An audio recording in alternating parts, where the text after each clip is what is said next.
पहले हम इसको टेस्ट कर लेते हैं। तो बिस्मिल्लाहिर्रहमानिर्रहीम, अस्सलाम वालेकुम वरहमतुल्लाहि वबरकातुहू। मैं उम्मीद करता हूँ आप लोग सब खैरियत से होंगे।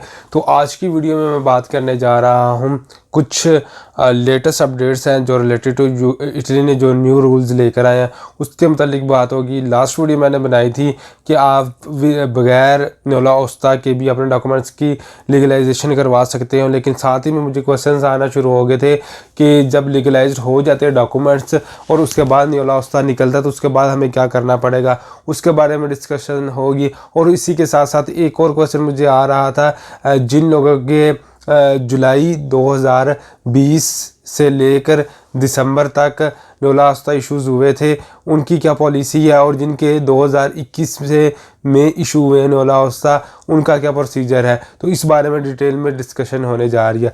तो सबसे पहले हम आपसे रिक्वेस्ट करेंगे चैनल को सब्सक्राइब कर लीजिएगा। सोशल मीडिया के लिंक्स हैं डिस्क्रिप्शन में, लाजमी वहाँ पर भी जाए और सब्सक्राइब करें, वहाँ पर भी इंशाल्लाह इन्फॉर्मेशन मिलती रहेगी।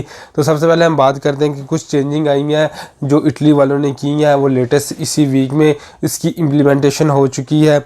सबसे पहले तो ये कवर से रिलेटेड है कि मुख्तलिफ मकामात पे दोबारा से अगेन उन्होंने रिस्ट्रिक्शंस वगैरह लगाना शुरू कर दी हैं। जो भी इटली के अंदर है या इटली के अंदर आने की कोशिश कर रहा है उसको ये सारी की सारी जो है मेजरमेंट्स को पूरा करना पड़ेगा। ठीक हो गया।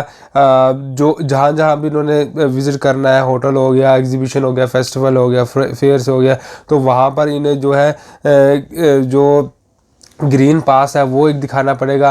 अगर बाहर से कोई बंदा आ रहा है तो उसे पैसेंजर लोकेटर फॉर्म यहाँ पर प्रेजेंट करना पड़ेगा। इसी के साथ साथ आपको नेगेटिव जो है कवर का जो है वो सर्टिफिकेट लाजमी दिखाना पड़ेगा, और अपनी अगर आप रिकवरी हुई है तो उस रिकवरी से रिलेटेड जो है आपको लाजमी इन्फॉर्मेशन प्रोवाइड करना पड़ेगी। ये इसकी इम्प्लीमेंटेशन वंस अगेन 2022 में हो चुकी है। ठीक हो गया। दूसरी हम बात करते हैं, मैंने पहले कल वीडियो बनाई थी कि बगैर न्योला ओस्ता के जो है आप अपनी लीगलाइजेशन करवा सकते हैं। उसी के साथ मुझे क्वेश्चन आना शुरू हो गए थे विदाउट न्योला ओस्ता हम लीगलाइजेशन करवा लेते हैं, लेकिन आप हमें काइंडली ये बता दीजिएगा जब हमारे डॉक्यूमेंट लीगलाइज हो जाते हैं उसके बाद हमें न्योला ओस्ता मिलता है तो फिर क्या करना पड़ेगा। तो फिर आपको ये करना पड़ेगा कि आपको फैमिली रीयूनियन की अपॉइंटमेंट लेनी पड़ेगी एम्बेसी की। एम्बेसी पे आप डिपेंड करता है कि वो आपको जारी की तरफ रेफ़र करें या BLS की तरफ या जिस मर्जी की तरफ करें। तो उसके बाद आपने फैमिली रीयूनियन की अपॉइंटमेंट लेनी है। आपके जितने भी लीगलाइज्ड डॉक्यूमेंट्स हैं वो आपने साथ अटैच करने हैं। Long term family visa application form होता है वो आपने फिलअप करने हैं, और 116 यूरो आपकी जेब में होने चाहिए और जाकर आप जो है सबमिशन करवा सकते हैं। उसके बाद सिर्फ इतना सा प्रोसेस रह जाता है, और आफ्टर लीगलाइजेशन इस प्रोसेस को करने के बाद 2 हफ्तों के अंदर अंदर इंशाल्लाह वीज़ा मिल भी जाता है। इतना बड़ा कोई इशू नहीं होता। ज़्यादातर जो हर्डल्स देखने में आती हैं वो लीगलाइजेशन के स्टेप पे देखने में आती हैं। तो अब मैं बात करने जा रहा हूँ कि जिन लोगों के जुलाई 2020 में न्योला से लेकर दिसंबर के दरमियान तक, दिसंबर 2020 के दरमियान में जो न्योला ओस्ता इश्यूज़ हुए हैं उनका ये सिस्टम था कि वो एक ही अपॉइंटमेंट पे अपनी लीगलाइजेशन और फैमिली रीयूनियन की फ़ाइल जमा करवा देते थे। ठीक हो गया। फिर दिसंबर 2021 से लेकर जनवरी 2021 से लेकर दिसंबर 2021 तक के दरमियान जितने भी न्योला ओस्ता इश्यूज़ हुए हैं उनका ये सिस्टम हो गया है कि आपको प्रॉपर तरीके से सेपरेट में ही लीगलाइजेशन की पहले अपॉइंटमेंट लेनी पड़ती है या लीगलाइजेशन के लिए डॉक्यूमेंट्स की सबमिशन करवानी पड़ती है।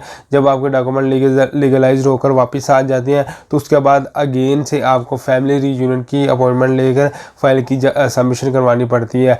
ये बात मैंने इसलिए की है, मुझे इससे रिलेटेड क्वेश्चंस आ रहे थे कि इसका फ़र्क हमें समझ नहीं आ रहा, तो ये फ़र्क मैंने अब आपको यहाँ पर समझाने की कोशिश की है। वंस अगेन मैं रिपीट कर देता हूँ कि जुलाई 2020 से लेकर दिसंबर 2020 तक जो न्योला ओस्ता थे उन या इश्यूज़ हुए थे उनका जो फॉर्मेट है वो legalisation plus family reunion submission होती है। ठीक हो गया।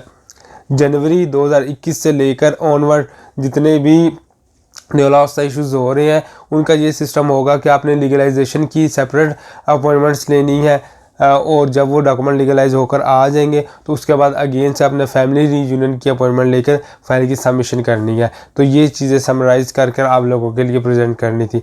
आई होप ये वीडियो आपके लिए वैल्यूएबल रही होगी। अगर वीडियो अच्छी लगी तो चैनल को लाजमी प्यार दिखाइएगा। अपना बहुत ज़्यादा ख्याल रखिएगा। अल्लाह हाफिज़।